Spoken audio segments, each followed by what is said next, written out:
Three printing presses, R, S, and T, working together at the respective constant rates can do a certain printing job in 4 hours. So altogether, these guys can do the job in 4 hours. S and T working together, so we're just talking about these two now. S and T working together at their respective constant rates can do the same job in 5 hours. 5 hours. How many hours would it take R, working alone at its constant rate, to do the same job? So we're missing the time for R.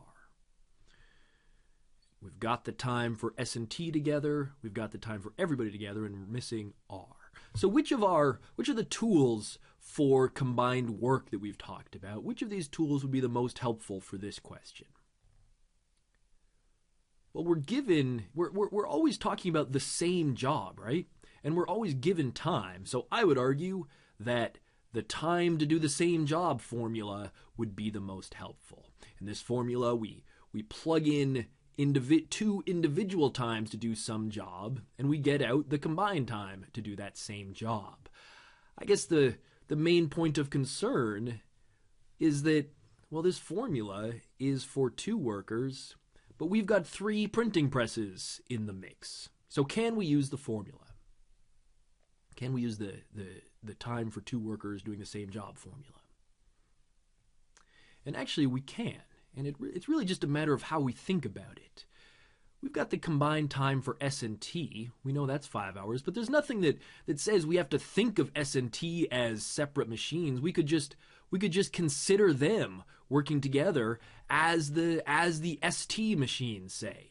And if that's the case, then we've really just got, well, we're talking about the ST machine, we're missing the R's time, and we get the combined time of the R and the ST machine, and thinking of it that way, we can plug directly into the formula.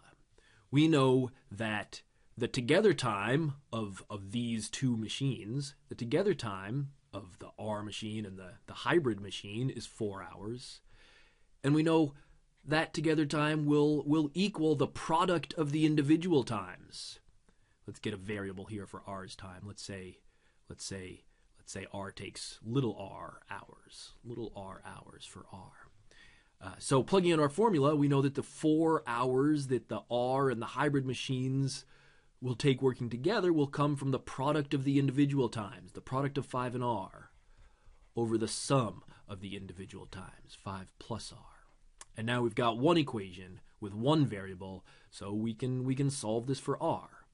If I multiply both sides by 5 plus R, then it'll go away from this side, and over here I'll be distributing my 4 to each of the terms in the 5 plus R, so that'll lead to 20 plus 4R equals 5R. Subtracting 4R from both sides, I get 20 equals R, and that's what we're looking for, right? We said R was the hours that R would take, so 20 is our answer, and that is answer choice E.